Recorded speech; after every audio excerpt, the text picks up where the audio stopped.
ഞാനിവിടെ fine arts കോളേജിൽ പൂർവ്വ വിദ്യാർത്ഥിയാണ്. അപ്പം ഞാനൊരു 6 കൊല്ലമായിട്ട് ഇവിടെ വന്ന് വരച്ചുകൊണ്ടിരിക്കുന്നതാണ്.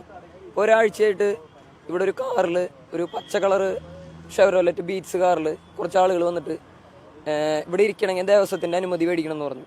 ചോദിച്ചു അതെന്തിനാണെന്ന് ചോദിച്ചു. ഇവിടെ എല്ലാവർക്കും പബ്ലിക്കായിട്ട് എല്ലാവരും വന്നിരിക്കണതല്ലേ, എന്തിനാ അനുമതി മേടിക്കണമെന്ന് ചോദിച്ചു. അതിപ്പോൾ ഞങ്ങളെടുത്ത തീരുമാനമാണ്, സംഘടനാപരമായിട്ട് ഞങ്ങളെടുത്തുള്ള തീരുമാനമാണ്.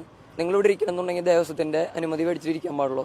ഒരാണും പെണ്ണും കൂടി ഇവിടെ ഇരിക്കാനേ പാടില്ല. ഇവിടെ വന്ന് വരയ്ക്കേണ്ടയും ആവശ്യമില്ല. ഇത് അമ്പലത്തിൻ്റെ സ്ഥലമാണ്. തൊഴാൻ വന്നു കഴിഞ്ഞാൽ തൊഴുതിട്ട് നേരെ ഇറങ്ങി പോകണം. ഈ ചുറ്റുവട്ടത്തൊരു സ്ഥലത്ത് വന്നിരിക്കരുതെന്ന് പറഞ്ഞു. എന്താ പേരെന്ന് ചോദിച്ചു. ഞാൻ പറഞ്ഞു ജീസ് എന്നാണെന്ന് പറഞ്ഞു. അപ്പോൾ ആൾ പറഞ്ഞു നീ ഒരു ഹിന്ദുവാണ്, ഇത് പുണ്യഭൂമിയാണ്, ഹിന്ദുവിൻ്റെ മണ്ണാണ്, നീ ഇവിടെ നിന്ന് ഇപ്പം തന്നെ പുറത്തേക്ക് പോകണം, നീ വരുത്തനാണെന്ന് പറഞ്ഞു.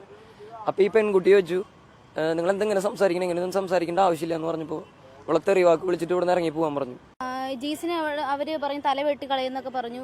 ഹിന്ദു ആയതുകൊണ്ട് ഇവിടെ കയറിയിരിക്കരുത്, പുണ്യഭൂമിയാണ് എന്നൊക്കെ പറഞ്ഞു. അപ്പം ഞാൻ പറഞ്ഞു ചേട്ടാ എന്താ ചേട്ടാ ഹിന്ദു അവർ എല്ലാവരും മനുഷ്യരല്ലേ, ഞങ്ങൾ ഞരമ്പിലോടുന്ന രക്തം തന്നെ, അങ്ങനെയൊന്നും പറയരുതെന്ന് പറഞ്ഞു. അപ്പോൾ എന്നെ തെറി വിളിച്ചിട്ട് ഇവിടെ നിന്ന് ഇറങ്ങി പൊക്കോണം എന്ന് പറഞ്ഞു. അപ്പം ഞങ്ങൾ പറഞ്ഞു ഞാനൊരു 6 വർഷമായിട്ട് ഇവിടെ പൂർവ്വ വിദ്യാർത്ഥി തന്നെയാണ്, ഇവിടെ വരാറുണ്ട്, സ്കെച്ച് ചെയ്യാറുണ്ട്. ഇതുവരെ ഇങ്ങനെ ഒരു തീരുമാനം ആരും പറഞ്ഞിട്ടില്ല.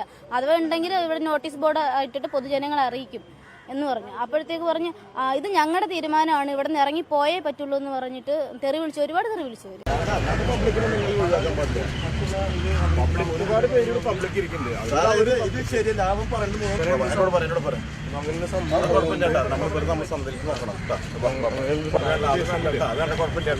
ഒരുപാട് പോലീസിന്റെ ഫ്ലൈങ് ഉണ്ട്, ഒരുപാട് ആൾക്കാരുണ്ട്. നിങ്ങൾ ഇൻഫർമേഷൻ തന്നോ?